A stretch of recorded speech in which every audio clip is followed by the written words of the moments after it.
She used 3 sentences, stayed silent for 11 seconds, got $11,500 more. Here is exactly what she said.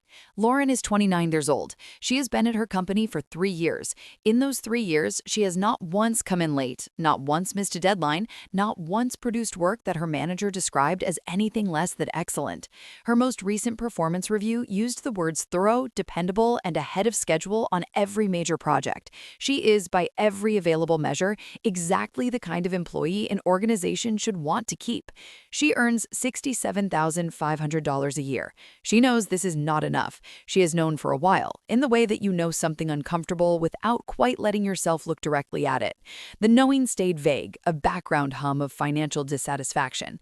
Until 6 months ago at a work dinner, when her colleague Marcus mentioned his salary the way men mention their salaries, without lowering his voice, without checking who was listening, without the self-consciousness that women are socialized to feel around the specific subject of what they earn.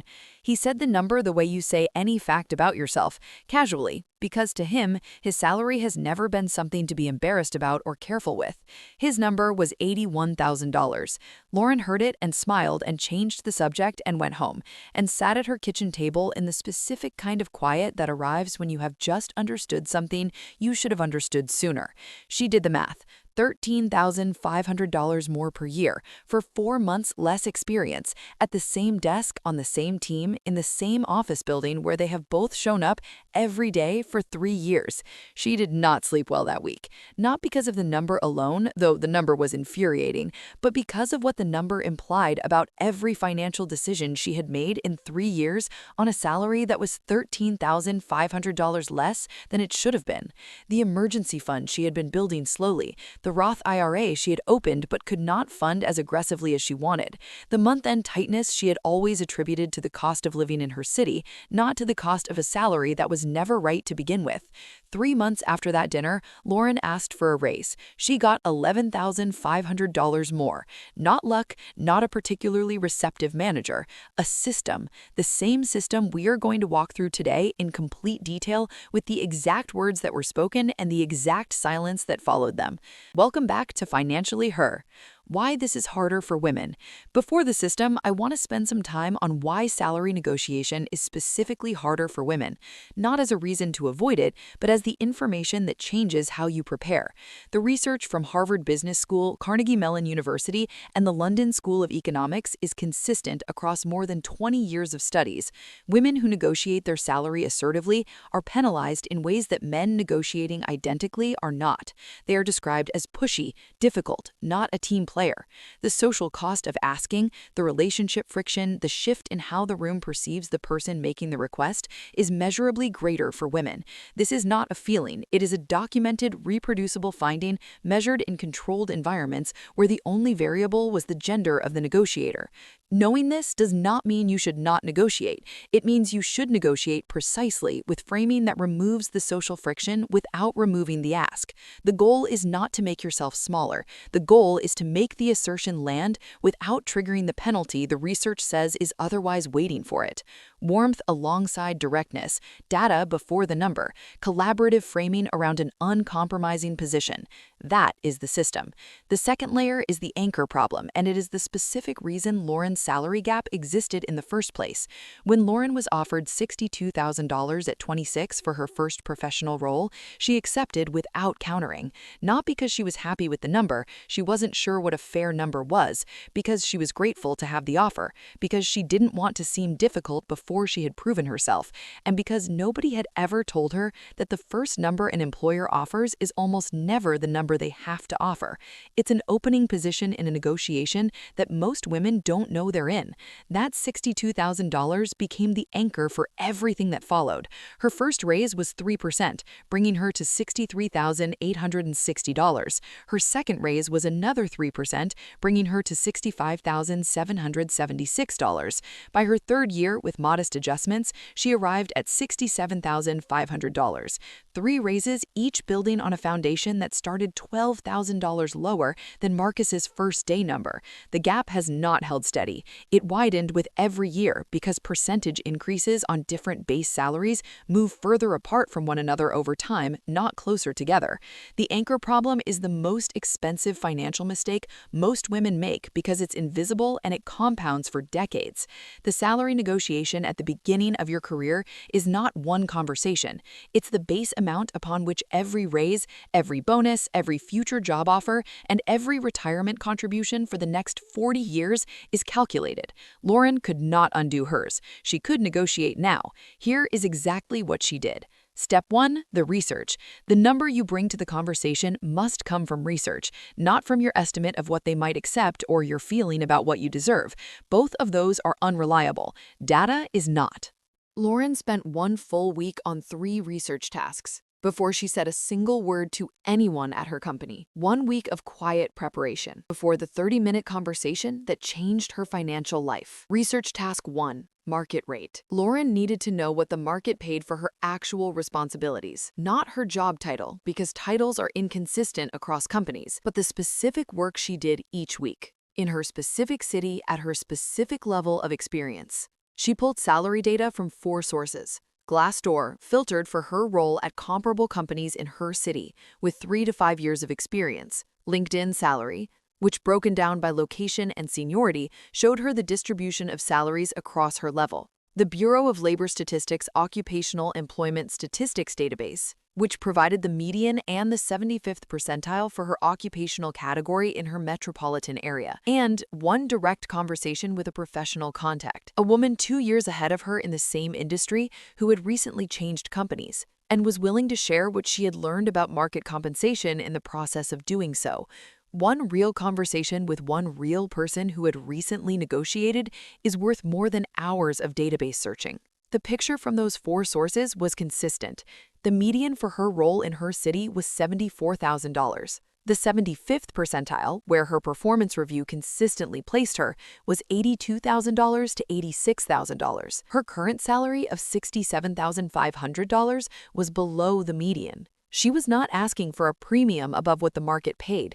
She was asking to be paid what the market already said her work was worth. That is a completely different negotiation. Research task 2, internal signals. Lauren compiled everything her company had been telling her about its own compensation landscape. Marcus's number from the dinner, a job posting the company had listed the previous month for a new hire in her department, which included a salary range of $79,000 to $91,000 for a role requiring 3 years of experience, which Lauren had. The specific comment her manager had made in her last review: "You are tracking ahead of your peers, and we want to make sure we are keeping you." That comment was not a pleasantry. It was leverage. She wrote it down. Research task 3, her own case. She built a single-page document, not a presentation, a single clean page, with 3 specific, numbered, measurable contributions from the previous 12 months. First, she led a product launch that came in 11 days ahead of schedule and $28,000 under the allocated budget, in a quarter where every other major project in the division ran over. Second, she managed the renewal of a major client account that had been at genuine risk of leaving, a risk her manager had expressed to her directly, resulting in a 3-year contract extension worth approximately $400,000 in annual revenue. Third, she designed and implemented a reporting process that eliminated a manual weekly task, saving the team an average of 6 hours per week, 7 months running, 42 hours of team time recovered. 3 contributions, all specific, all with numbers, all directly and unambiguously hers. There is a fundamental difference between presenting yourself as a hard worker and presenting yourself as someone who produced $400,000 in contract retention in the past 12 months. One is a character claim, the other is a business case. At the end of the week, Lauren had a number, $82,000, up from her current $67,500, and the documented case to support it. She had not said any of it out loud yet. The next step was requesting the conversation. Step 2, requesting the meeting. Most salary negotiations fail not because of what happens inside the conversation, but with when the conversation is requested. Women who wait for the annual performance review to raise the topic of compensation are negotiating after the decision has already been made. The salary budget for your team was set in a planning meeting you weren't invited to, months before your review. The raise pool was allocated before you walked into the room. When you raise compensation for the first time at the annual review, you are not opening a negotiation. You are responding to a conclusion that was reached without you. The right moment is 4 to 6 weeks before the budget cycle closes, when the numbers are still fluid, when your conversation can genuinely influence what gets allocated, rather than arguing with what has already been approved. If you don't know when your company's budget cycle runs, ask HR when the compensation review process begins.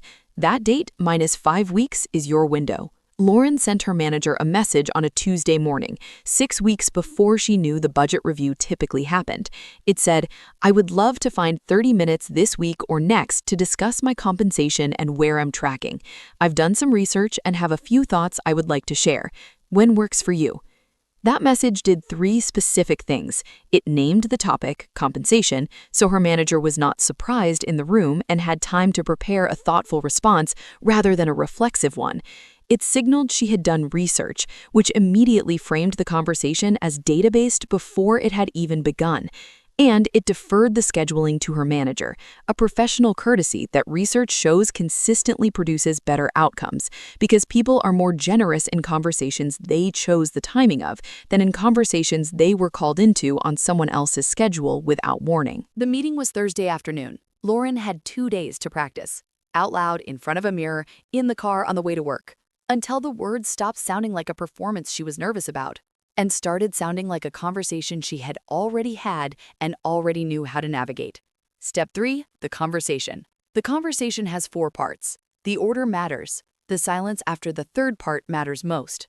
Part 1, the opener. 2 sentences. Not sycophantic. Not, "Thank you so much for seeing me. I know you are very busy. I hope this is not a strange time." Just genuine and direct. Lauren said, "I appreciate you making time for this. I've really valued the work I've been doing here, and I think we're at a point where a compensation conversation makes sense." No apology for being there, no lengthy preamble. 2 sentences that established the purpose of the meeting and communicated that she was in the room as a professional making a professional request, not as someone asking for a favor she was not sure she deserved. Part 2, the case. She referred to, not read from, her 1-page document. She made 3 points in under 2 minutes. The product launch, 11 days early, $28,000 under budget. The client renewal, a 3-year contract, $400,000 in annual revenue that had been genuinely at risk of leaving. The reporting process, 42 hours of team time recovered. She stated each point the way you state a fact, as information, not as an argument she was anxious about making. There's a difference in tone between presenting evidence and pleading a case. Lauren presented evidence. Part 3, the number. Lauren said, "Based on my research into market rates for this role in this city and given my contributions over the past year, I am looking for a salary of $82,000. Then she stopped talking. I want to dwell on this for a moment, because the silence after the number is where most negotiations are won or lost, and it is the part that feels most unnatural when you're sitting across from someone you work with every day. After you say the number, you do not speak, not to soften it, not to add a qualifier, "I know that might be ambitious," or "obviously I'm flexible," or "I just thought it was worth asking." Every word you say after the number is a concession before the other person has responded. You say the number, you put down the pen, you wait. You let the silence do the work. The first person to speak after the ask either gives you information or concedes ground. Either way, it serves you, but only if you let the silence stay. Lauren counted 11 seconds. She had practiced this specifically, sitting alone in her apartment, saying the number out loud, and then sitting in the silence that followed it for as long as it lasted, training herself that the silence was not discomfort she needed to rescue the other person from. It was space for them to think. 11 seconds in a real room feels much longer than 11 seconds anywhere else. She did not fill it. Her manager said, "That number is above the current band for your level, but I want to look at what we can do and come back to you by end of week." Part 4, the close. Before leaving the room, Lauren locked in the timeline with 1 sentence. "That works for me. I'll plan to hear from you by Friday." Not a question, a confirmation, a mutual commitment that the conversation had an endpoint on both sides. Friday afternoon, the manager came back. The offer was $79,000, up $11,500 from her current $67,500. Not the full $82,000, a counter. Lauren had prepared for this. She said, "I appreciate that. I had been hoping we could get to $80,500. Is there any flexibility there, or would it make more sense to set a formal salary review at the 6-month mark tied to the next product launch outcome?" They agreed on $79,500 with a documented 6-month review. Lauren walked out with a salary of $79,000, up $11,500 from her current $67,500, along with a documented path to $79,500 in 6 months, and the specific knowledge that she was now the person who negotiates rather than the person who waits. Lauren's salary went from $67,500 to $79,000 in one conversation. The $11,500 annual increase, compounded through subsequent raises over a 30-year career and partially invested at 8% annual average returns, represents approximately $1.3 million in additional lifetime financial wealth from 1 week of research and 11 seconds of silence. The lifetime calculation. Lauren negotiated $11,500 more this year. Every subsequent raise at her company is a percentage of $79,000, not $67,500. Every future job offer that asks for her current salary anchors to $79,000. Every bonus calculated as a percentage of base salary is larger. Every retirement contribution calculated as a percentage of salary is larger. The $11,500 is not a one-year gain. It's the new foundation. Over a 30-year career, the cumulative additional lifetime earnings from an $11,500 salary increase, with 3% annual average raises compounding on the higher base, is approximately $545,000. If she invests 15% of that additional income throughout her career at 8% average annual returns, the total compounding retirement wealth from that one Thursday conversation is approximately $1.3 million. 1 week of preparation, 1 30-minute meeting, 11 seconds of silence, $1.3 million. Lauren negotiated again at her 6-month review, came prepared, asked for $83,000, got $82,500. She is 32 now and earns $91,000. She will earn more next year. She will ask for it in November, which is 6 weeks before her company's budget cycle closes, because she now knows exactly when the window opens, and she treats it like an appointment she keeps without exception. The close. There is a belief most women carry into salary negotiations that the data does not support.